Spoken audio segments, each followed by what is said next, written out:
This is Chuck, and I'm joined by Shep Hey. and Rachel. Hey. And I'm embarrassed to say I'm not exactly sure what your job titles are. I know you sing every week and lead worship, but what do you do around here? What do you do around here, Shep? What do I do around here? So I'm the worship pastor. So that means a lot of things. There's obviously the weekend component of band leadership and worship leadership for our congregation.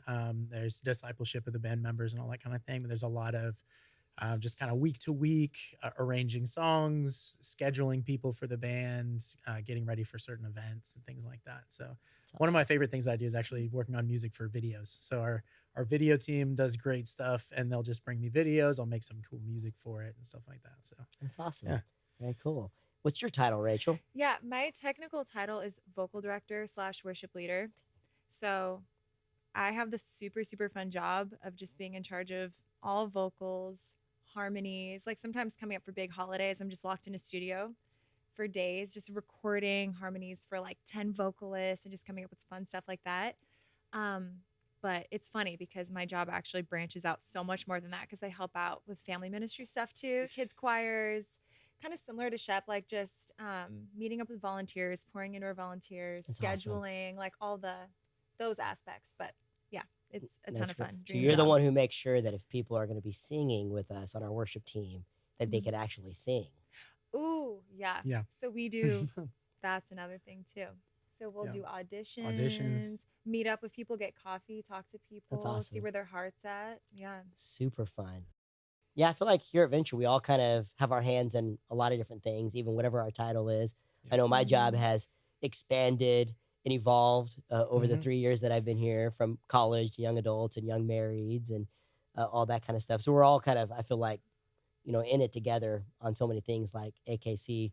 Mhm. But yeah, summer's a busy time. What have you guys kind of been up to this summer? Yeah. I just celebrated 10 years with my wife Alicia, Let's and go. we got back from Paris not too long ago. She's Okay. always wanted to go, and so we finally made it happen. I love that. It was an incredible trip. We just like to get away, like to travel, and so we're gonna go camping soon as That's well. We've awesome. gotten into car camping, and Nice. I've decided that I'm never gonna sleep in a tent ever again because it's so much more comfortable to sleep in a car. Like on a It's cra- mattress, though, right? Oh You guys are yeah, like, we've Yeah. got like a blow up mattress that fits perfectly in the Oh car. yeah. It's like, I don't oh camp. I don't man, camp without a blow up mattress oh yeah, anymore. No. yeah, glamping for Yeah, sure. that's right. glamping. That's right. Yeah. Yeah, I used to be pretty like full of myself. Like I only sleep on the hard earth. When I wake up, I have back pain. I thought that was like something to brag about. Yeah. But now I'm like, why would I do that? Let's sleep on a mattress. Let's like blow up a mattress and do this right. Totally. Yeah. Yeah. If I'm gonna go camping, man, I need somebody else to bring good food. I gotta know there's gonna be good food, Mm-hmm. and I gotta make sure I can sleep that night. You Yeah. know, and it can't get too hot. If Yep, it gets too hot, I'm kind of out. Yeah. Yeah. for But sure. my wife would love for us to go and do some more camping. Yeah. But yeah, we're in this series on Psalms, and we thought it was a great opportunity to have a podcast about worship. Mhm. And we were just chatting beforehand that that's gonna be kind of actually a complicated and maybe an uncomfortable thing to talk about. I know, Rachel, why did you say that? You said it maybe it kind of Yeah. made you uncomfortable a little bit. Why? Yeah, I would say just thinking about coming into this podcast, definitely like the thought has come up multiple times like I'm not really like super good at speaking eloquently or like maybe having the Christianese terminology. And Mm-hmm. like when I listen to other podcasts about other worship pastors and their interviews, they're just so good at like talking about worship and Yeah. talking Yeah. about their role and everything. And Yeah. everything, I'm like, wow, they're so lyrical and poetic, even in the way they describe their role. Yeah. And yeah, that's just not me. Like I'm just like a real person who Yeah. just loves to worship, Yeah. loves to serve and be involved. And I Yeah. just feel like I'm in this role because God's led me here. And Yeah. but yeah, I'm just like a normal person, Yeah. Yeah. What about you, Shep? Around the idea of worship, like, Yeah. are there any like kind of like, man, the way this is talked about, Mm. I don't always like, and are there just what are your thoughts about just the conversation around worship? Yeah, for sure. I mean, honestly, to me, it kind of ties into the Psalms because one of the things that sticks out to me in the Psalms is just how authentic and raw the psalmists are. In fact, a lot of the things before you even get to the worship in the Psalms, a lot of what you have is actually pretty scathing indictments of God. Like, God, where are you? God, why have you forgotten me? God, why aren't you here? Pretty honest conversations. Yeah. And so I think, that's become a huge part of my spiritual life, is realizing that I don't have to be Christianese, realizing that I don't have to pull punches with God. If I'm frustrated with him, he would rather me just tell him that. And so that's become a part of my prayer life too. I try to talk to God like I talk to anybody else. I stumble over my words. I forget what I'm talking about. And I think that that's just, to me, is a huge part of the essence of what I want from worship, and what I want for our congregation is just authentic worship. You don't have to do it right. It's about relationship with God. Yeah. What do you think gets in the way of like an actual authentic like worship experience?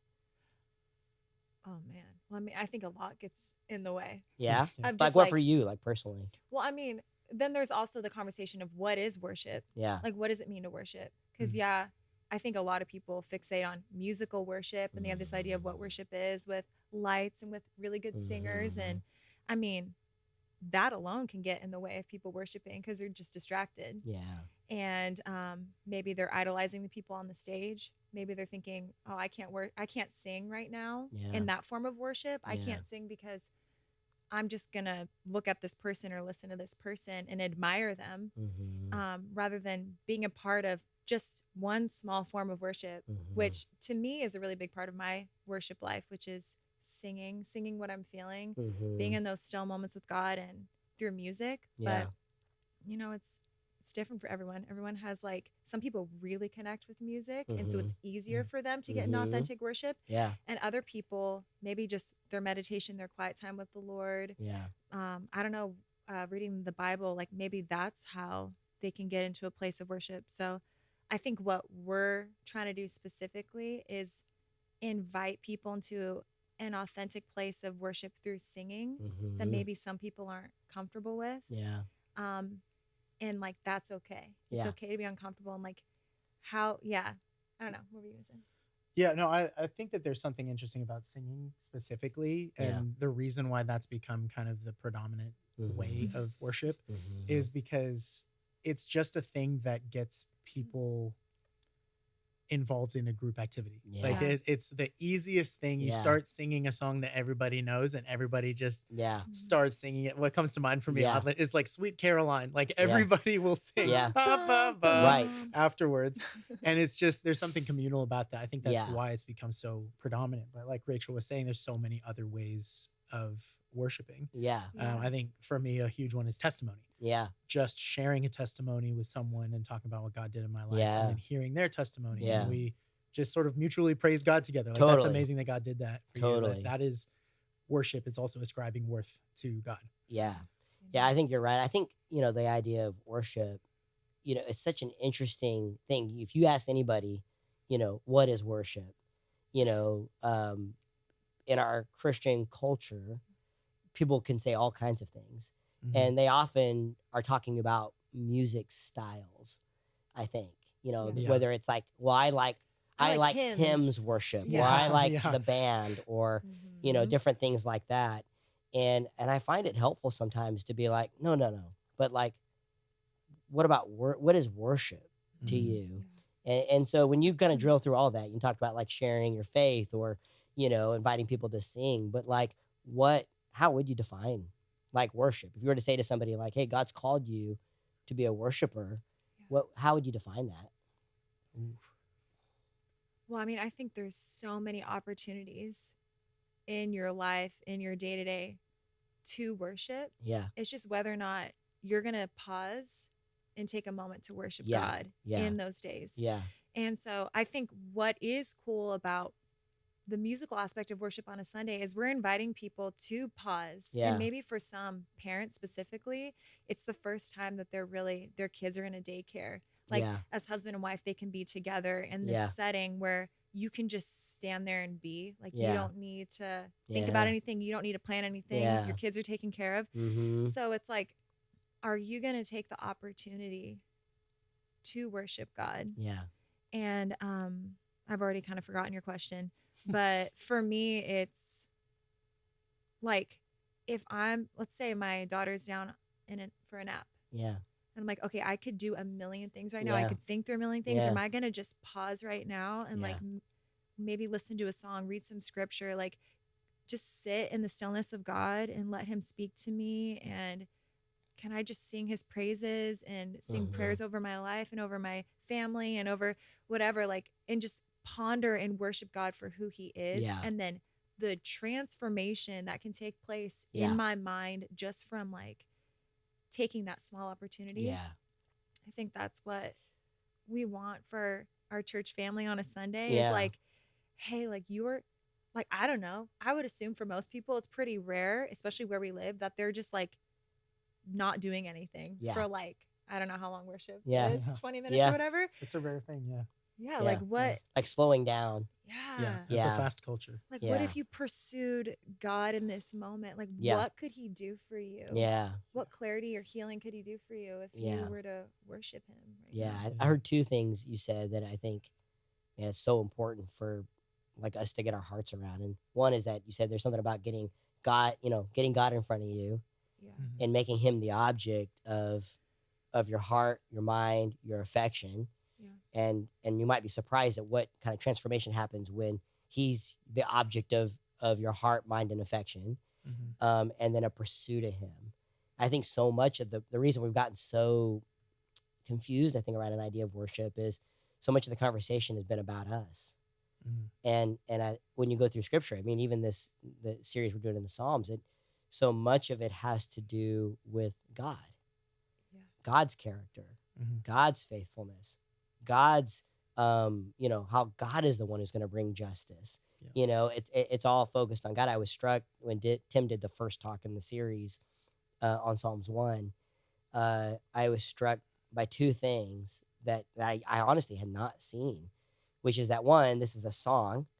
So as Tim was teaching, I was trying to think of a melody in my head of the way these words would have come out. Yeah. And that shifted for me what was happening in that psalm.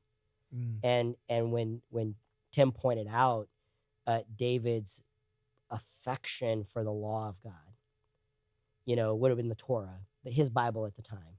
Yeah. And I immediately thought of Psalms 119, which is the longest chapter in the Bible. And it's all about David's love for the law of God. And why does he love it? Is he loving rules?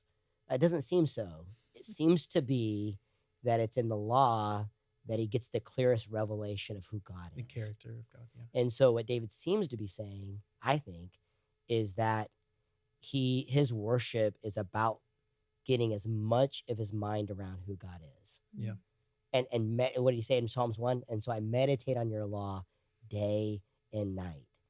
Right? Now that to me is like something like, yeah, if I'm a follower of Jesus, then I want more and more of my mind to be caught up with the person, the character, the worth, of Jesus, and just thinking like, is that the way I think about worship? Yeah. Am I coming in going, you know what? I don't know if I like that new beat, Shep. And gosh, that person at the end of the stage, they're a little pitchy. Why are they wearing skinny jeans? Yeah, is that what's really going on here? Or have I showed up to that place to go, man, can I get my mind around the worth of Jesus? Yeah. And when that happens, what happens to me?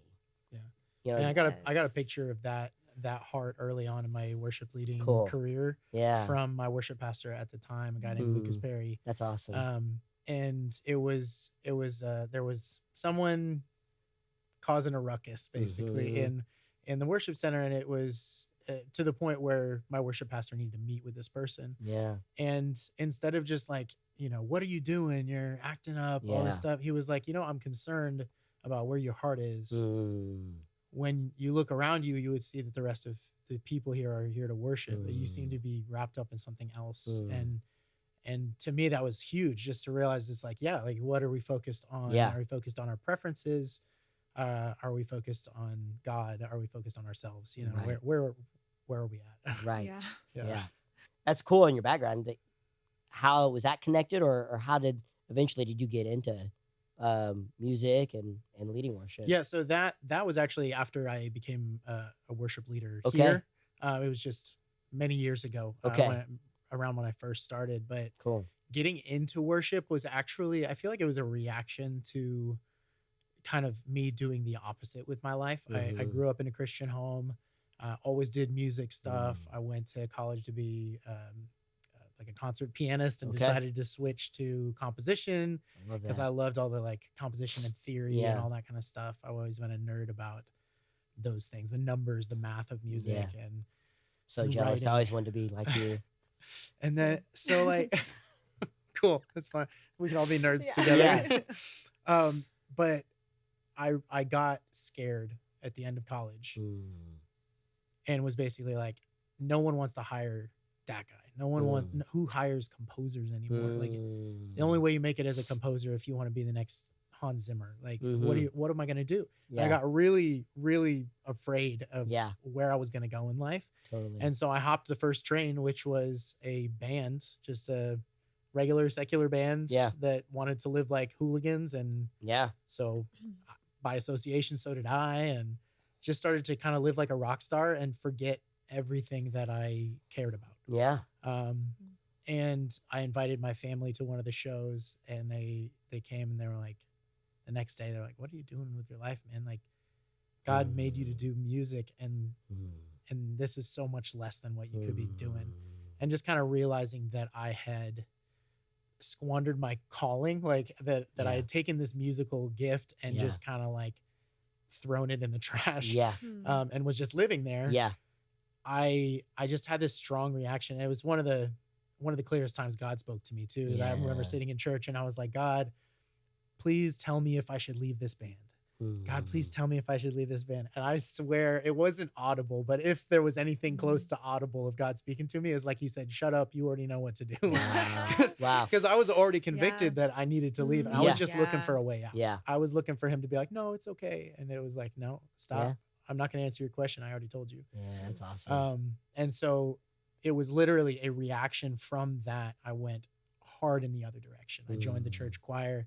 I got on the church Wow. band. I started leading worship. Okay. I got into every bit of First, worship that I first could. favorite worship song. Oh man. Jesus, We Love You has Hey, always been one of Jesus, my we favorite. love. Yeah, I'm not Yes. going to sing, but yeah. Yeah. No, come on, Chuck. That's a let's good go. one. No, I'm not saying I that. want to. I deeply want to, but I'm going to hold back. Yeah. It sounded good. The first few notes Hey, sounded this good. Yeah. podcast is about worship. Hey, And thank you can you. come as you are. You- This Hey. is a Yeah. safe space. We're gonna I- need to hear hey. you sing right now. That's awesome.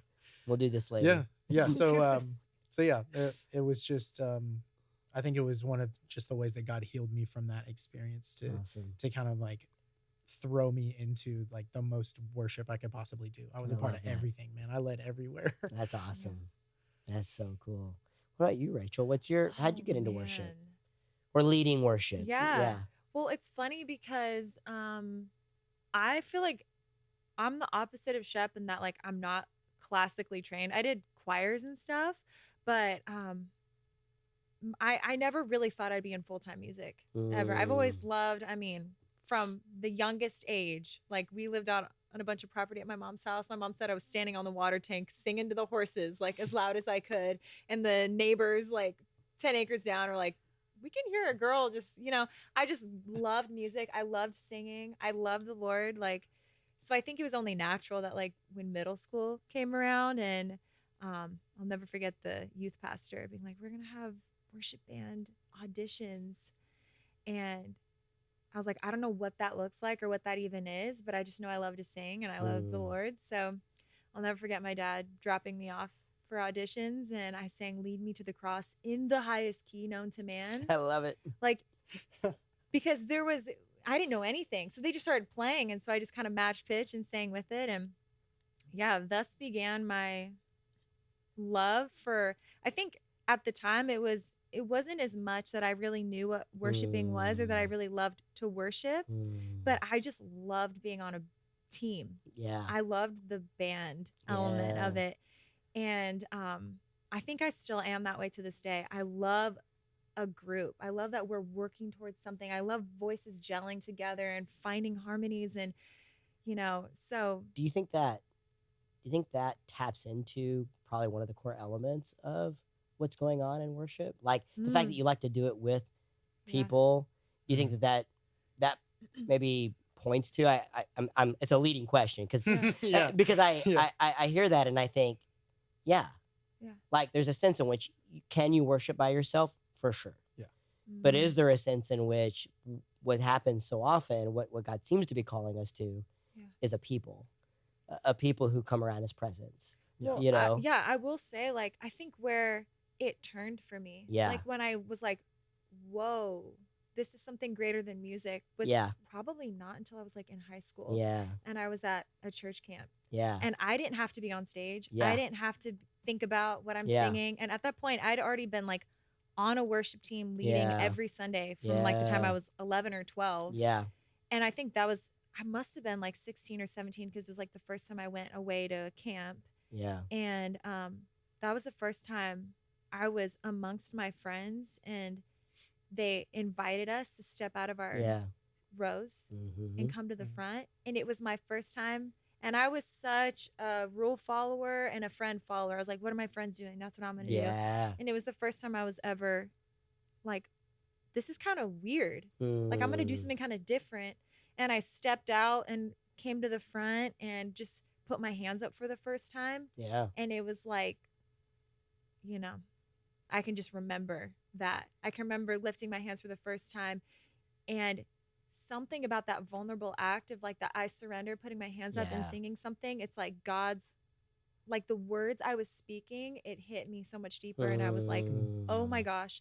And it was the first time I ever got that picture of heaven, of worshiping for eternity. Mm. Because when you're actually like, I mean, I don't know if you guys have ever experienced this, but you're like, please have this not be the last song. Please have this not, like, let's just keep going. Let's keep Yeah. going. Because like when you're I feel that way actually, every week. Yeah. Every week. I'm like, keep this thing going, do man. you really? I want like 3 or 4 more Aw. songs every week. I'm Oh. like, come on now. Meanwhile, there's other people like, Yeah. I Yeah, "We're know. waiting getting to get outta out." here." Yeah, yeah. Leaving. I It's like like, stand at the back door. yeah, you you're know, like, no, like, you're staying. Go back. You need Yeah, be our worship bouncer. Dude. Yeah, Keep that's people in right. the room. That's yeah. right. So that was like the first time that I was like, oh my gosh, like this is so powerful and amazing. And like I just don't ever want this to end. And then it changed my perspective and probably pulled me out of myself too. I think probably prior to that, I was like, I need to sound so good. I need to be prepared and everyone Yeah. needs to be perfect. And that was the first time I was like, wait a second, we're doing something so much greater than just singing a song. Like we're Yeah. inviting people into hopefully them wanting to take a vulnerable step with the Lord Yeah. and get in that place with the Lord. Yeah. So yeah, probably Yeah. around high school was when worship like really changed for me. That's Yeah. awesome. Yeah, I was thinking, you know, my parents had gotten saved in the Jesus movement. My mom had grown up as a missionary kids around that time, and my dad had actually grew up here in California, and so they, if you know much about the Calvary Chapel Jesus movement, but worship music was kind of what sparked the whole praise and Mhm. worship movement, and so I grew up with some of the earliest, Maranatha, old praise and worship stuff. Some of the stuff that sounded like Jewish songs, so from in my home though, we did a lot of family devotions, Mhm. and so we just sang, a lot of those songs, and but I grew up in a small church, and so which is awesome. I love small churches, but the first time I'd been with thousands of people who lifted up a voice, Mhm. I was in college, and we went to a passion conference. It was actually the it was the third passion conference ever. It was in 2003. They'd done one in 1997. They did one in 2001. And then they did an outdoor event in 2003 in Sherman, Texas. There were 50,000 college students. Mm. And Louis Giglio and John Piper and old names like Matt Redman Yeah. and Chris Tomlin, Charlie Hall. These are some of the old names of that movement. But they had a massive storm blow in, and we were camping, 50,000 students camping Wow. on this open field, and the wind blew so hard it blew all our tents away, and we spent from 7 p.m. till about 5 a.m. the next morning huddled together, our college group, in the middle of this field. Every group, we were all hanging on to each other, Mhm. freezing to death in the rain. And then the next day, Charlie Hall led worship, and John Piper preached on Isaiah 6, and those two things, and thousands of people lifting up a voice, like you said, that picture of heaven. Yeah. Yeah. And I thought, oh, this is, you could do this for eternity. Absolutely. Yeah. You could do this. Yeah. It wasn't, by our standards today, it wasn't fancy. You're Yeah. out there outdoors, so it wasn't like there was a lot of good technology. Yeah. If I were to look at it again, I even pull up old videos, like the sound quality is not good. Yeah. You know what I mean? But there's something about a voice being lifted up. Yeah. Around the bigness, the beauty, and the worth of Jesus that changed my life forever. Yeah. And I often, when you have a nostalgia like that, you often go like, man, we've got these people in a room. How do we get them to get kind of floored by God that way? Where they Yeah. think to themselves, hey, like, okay, eternity is about being around the throne. Yeah. And that's actually something I'm cool with. Like, that's Yeah. what I want. Yeah, for sure. And you can't walk away from an experience like that the same. Yeah. Yeah. When the God's like really pierced through a moment Yeah. like that for you, Mhm. like how do you go back to normal life and Right. forget Right. the love you felt from Right. the Lord, Yeah. Right. That's one of those things that I think is such a huge testimony builder and faith builder over time for Christians, Yeah. including myself, is that a lot of the things, that we believe, we talk apologetics a lot, and Yeah. we can go back and we can say like what's verifiable and Yeah. all this stuff. But when it comes down to a growing faith, so much of mine is like, I can't go back and unsee what I've seen. Yeah. If someone could disprove to me right now that all the stuff that I ever believed is somehow empirically not true, Yeah. too bad. I Yeah. can't go back from And that- seeing what I've seen, from Yeah. experiencing God like I've That's really experienced good. him. And it's just such a huge faith builder for me. Yeah. And I think, so one of the things I was hearing you say just about the difference of like, you can worship by yourself, but also with other people. And Yeah. I think one of the cool things for me is like, this will make sense in a second. I'm really big into video games. Yeah. And so you can like really enjoy a video game, and you can Yeah. sit and think about how much you enjoy it. And you can like talk with a friend about how much you enjoy Yeah. it. But the people who love video games the most, the people who are obsessed Yeah. and can't stop thinking about video games, they go to conferences with 10,000 people, That's right. and they all get together and they Right. talk about their love for the Right. video game. And so I think there's Like there's a compounded joy yes. by being with people Yeah. who love the same thing. Yes. And Yeah. so it's like, absolutely, we can cherish God in our hearts. We Yeah. can worship by ourselves. You can Yeah. worship in the car, listening to worship Yeah. music, but there is something that is meant to be Yeah. about us sharing our love for Jesus with other people Yeah. as a core part of worship. Yeah. So good. We're talking about these like experiences, and one thing I know a lot of people are listening are like, all right, great. Like, but church is one day a week, it's on Sunday. How do you take a powerful, great experience that you get on Sunday? How do you translate that into like a lifestyle? Mm. In other words, how do you shift to Monday morning and say, hey man, I want to make God the object of my perspective, my affections. Like how do you do that? I mean, what has worked for you to shift from the gathering, the experience, to a lifestyle of worship? I think maybe a little just kind of demystifying the whole thing Yeah. is an important part of it Yeah. for me.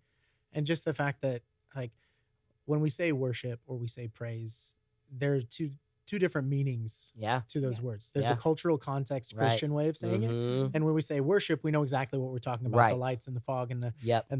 instruments, and you got to have Mhm. these many singers and all that kind of stuff. Yeah. But actually just worship is just exclaiming that something has worth, exclaiming that something is good. Yeah. And so we're actually all humans, whether Yeah. Christians or not, are all Right. very adept at worshiping. Right. It's a thing that we all do. We all worship something. Yeah. And what God commands is that he be the object of our Yes. highest worship. That's right.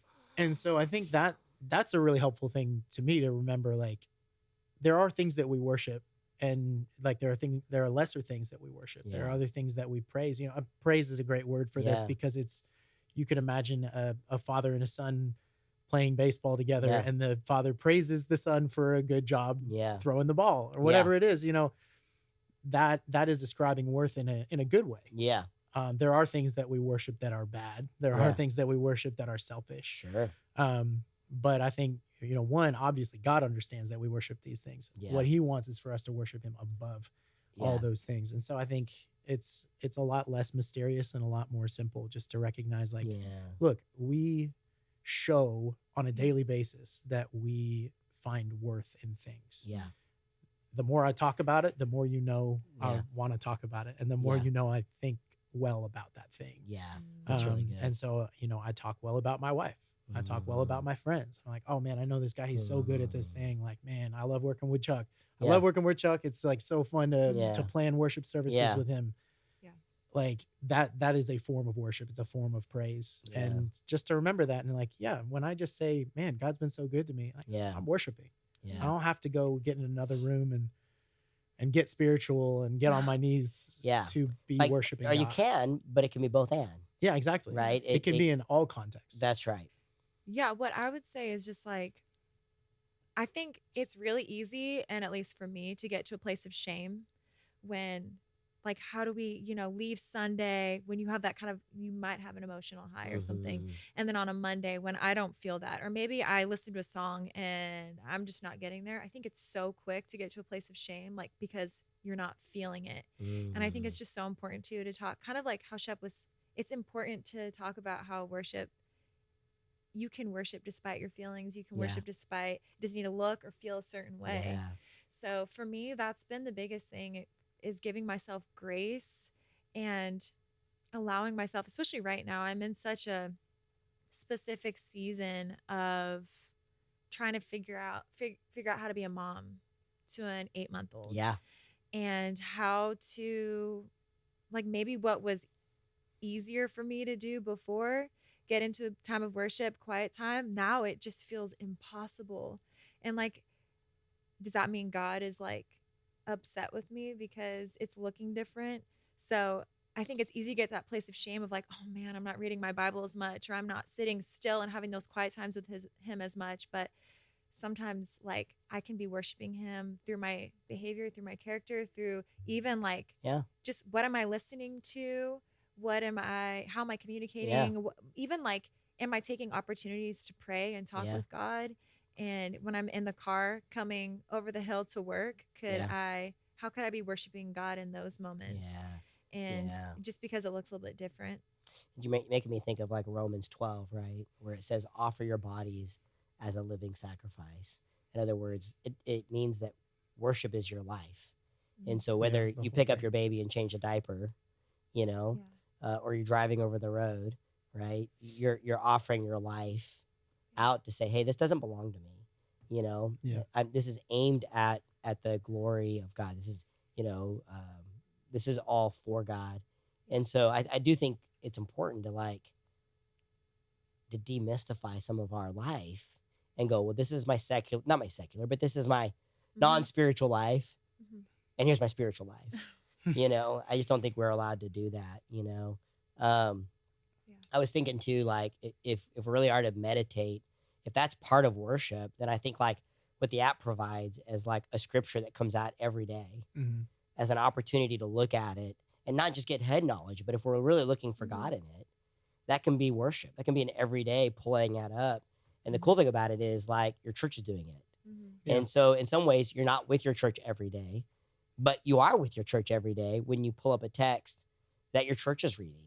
And that you look at that and say, hey, we're all looking at the character of God together here. And so I think that can be one way that it's a new muscle I'm trying to learn. To pull that up and say, hey, like, I'm giving my mind to something about God's character that I also know that somebody in another neighborhood in San Jose is doing because they're a part of my family. As people come in, to venture, people come from all different backgrounds. Some come from Catholic backgrounds or more, Baptist backgrounds or a lot of different backgrounds. And then when they come into venture and they go, whoa, this is different than what I've experienced. Why do we do things the way we do them at venture? Like, why do we display worship the way we do it? Yeah, good question. And I think one thing to get out of the way first is just like, I've recently kind of just been thinking about how that's part of the beauty of denominations. Like, there's a lot of ugliness in in what can be division between the church Totally. because of denominational Totally. differences. But there's a lot of good because we all are different in how we express Mhm. our worship. Like Mhm. Yes. some people honestly hear loud music and see lights and that doesn't work for them. Yeah. Mhm. And I thank God that there are different Yeah.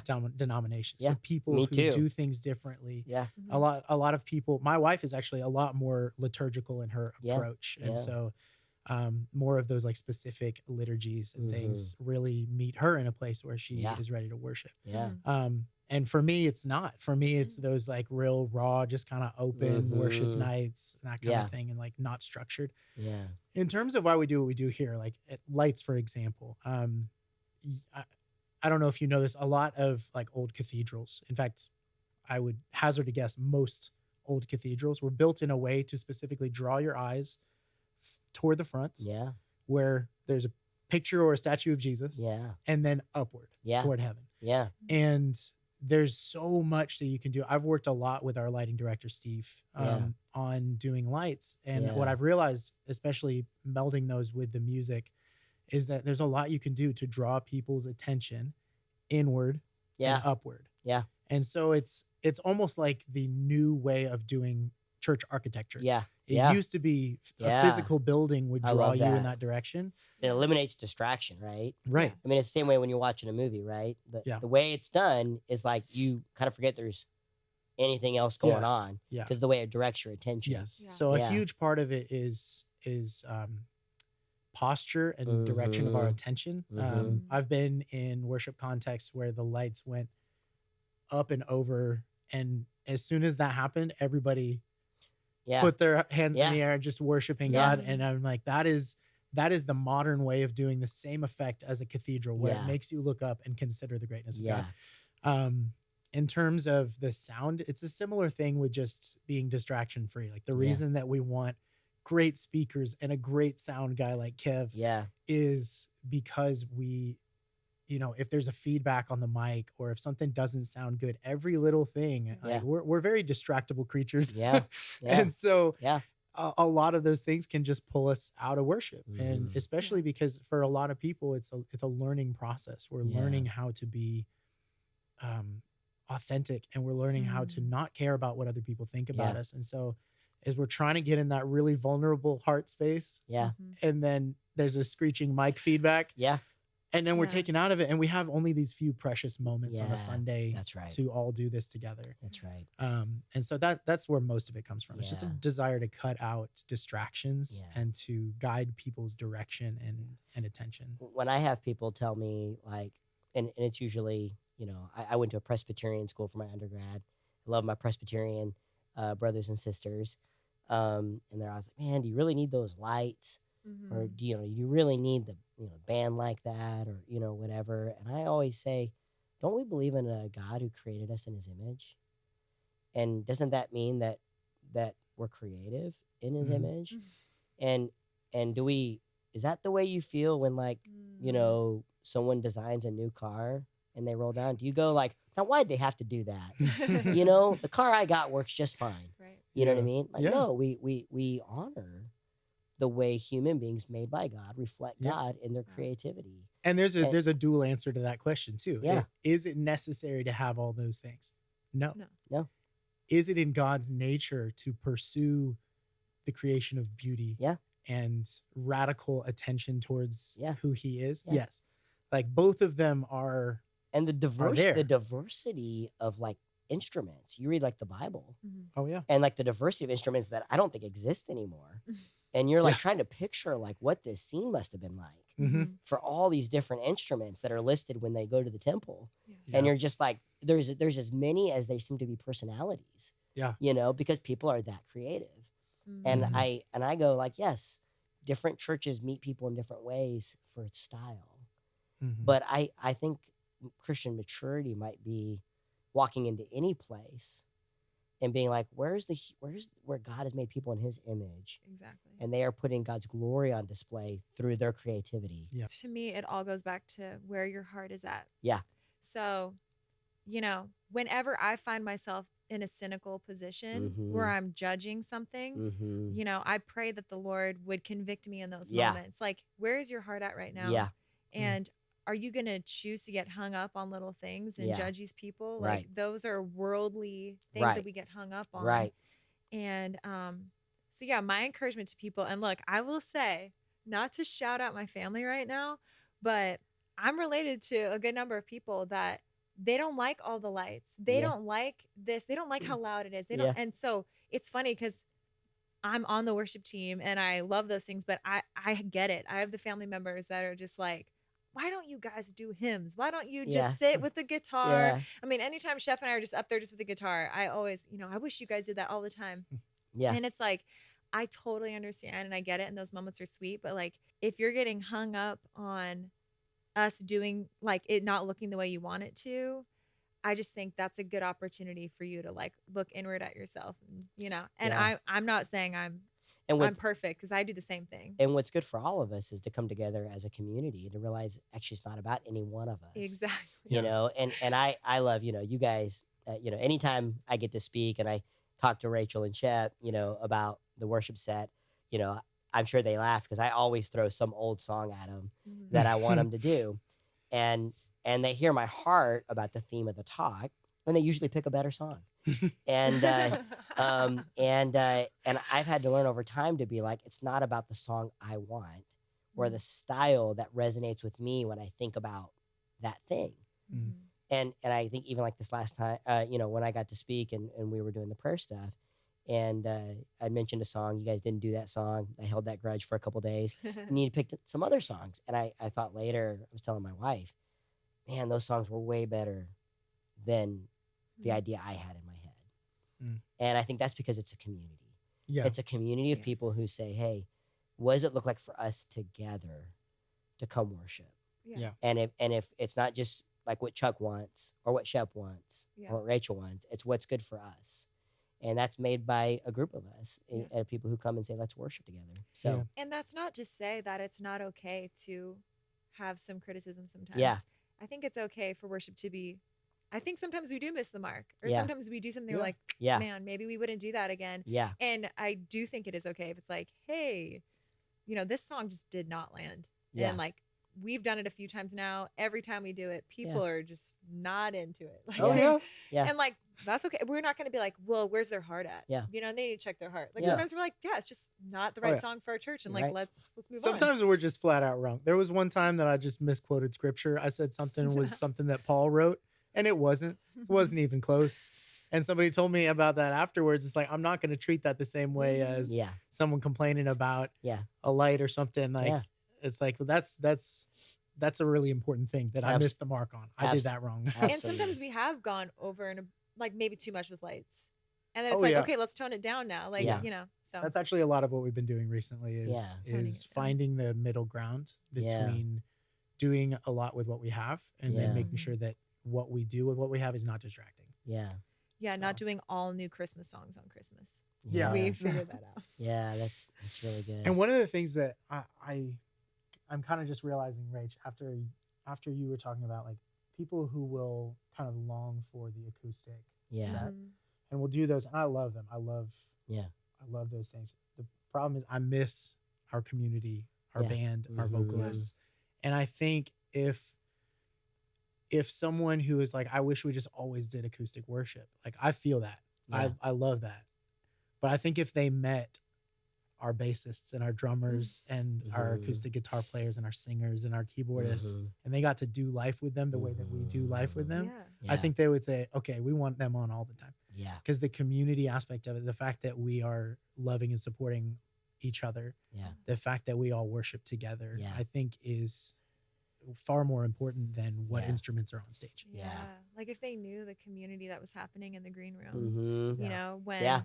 I'm thinking of one particular person when he walks in, even Mm. if he's not serving, we know we're going to Mhm. check in on him. Like, Yeah. how's this Yeah. going? How's that going? And Yeah. yeah, thank God we have a worship team Yeah. where we can pour into each other Yeah. backstage. Because I'm not gonna lie, I wish I could say that we're just like always on and like Yeah. always in the sermon, Yeah. but like no, oftentimes you're missing out on kind of the community aspect of being Yeah. in the church building because Yeah. like you're like, yeah, we'll go out and sit in on a sermon, but sometimes like the most church that's happening for me is in the green room when Yeah. people Yeah. are praying over me and Yeah. you know. Yeah, it's a big difference between, coming in and singing songs, sitting around people you don't know, Yeah. and coming in and sitting around maybe your small group or Mhm. your community, Yeah. Your family. And worship just hits different. Yeah. And to hear, like me and my wife usually stand next to each other, and to hear her voice, Mm. or to hear the Holy Spirit hit her heart in a way that brings a tear to her eye. All of a sudden I'm like roped into like Mm. maybe a beauty that I wasn't cued into about what God's doing. Yeah. And I just don't think you can separate what God wants to do in worship apart from doing it in community. Yeah. You know? But it's all just about relationship. Me Yeah. and my wife were talking about this the other night, that between us and God, Yeah. it's about a relationship. Yeah. Between us and the people around us, it's about a relationship. Yeah. Like without that relationship, without actually knowing each other, Mhm. discipleship doesn't work. Without Right. us knowing God, discipleship doesn't work. Right. Same thing for worship. Same Yeah. thing for everything else that Right. we do, Right. is that if that relationship isn't there, we miss out on a huge part of Yeah. what we're supposed to experience. Yeah. I love Yeah. that so much. This has been a really cool conversation. This is a lot of cool perspectives. Yeah, Yeah. I would say probably my main goal for this was for people to know where our hearts are at. Yeah. Because I think it's naturally you hear from a lot of people Yeah. like, you need to be on The Voice. You're Yeah. this, you're Mhm. that, and Yeah. man, I just watch you. And, Yeah. and you're like, it's you say thank you and you receive the compliment, but like there is a part of you that's like, ugh, you just ache for them to like have that experience with the Lord. And Yeah. I think that's my main goal, is wanting people to know that genuinely, like if there's any doubt in their mind, like I would not be serving at a church that had any sort of ego. Yeah. I would not be working at a church if Yeah. I would not be working next to Shep Yeah. if he was wanting to make it about him, Yeah. or if he like Yeah. genuinely, there's so much authenticity and humility Yeah. on our worship team. It Yeah. is our top priority for any Yeah. volunteer. Yeah. So Yeah. we really prioritize that. Yeah. And so I think if our church can know anything, it's just that Venture really does prioritize where people's hearts are at That's right. before Mhm. they ever hand them a microphone or an instrument. That's right. Yeah. So Yeah. And I feel like this is something I would want our whole congregation to know. I feel like the whole time I've been here, God has so strongly supported our worship ministry. Mm. Being the worship pastor, like I'm just so in the middle of everything. Like Mhm. if there's drama, I know it. If Mhm. there's problems, I know it. All that kind Mhm. of stuff.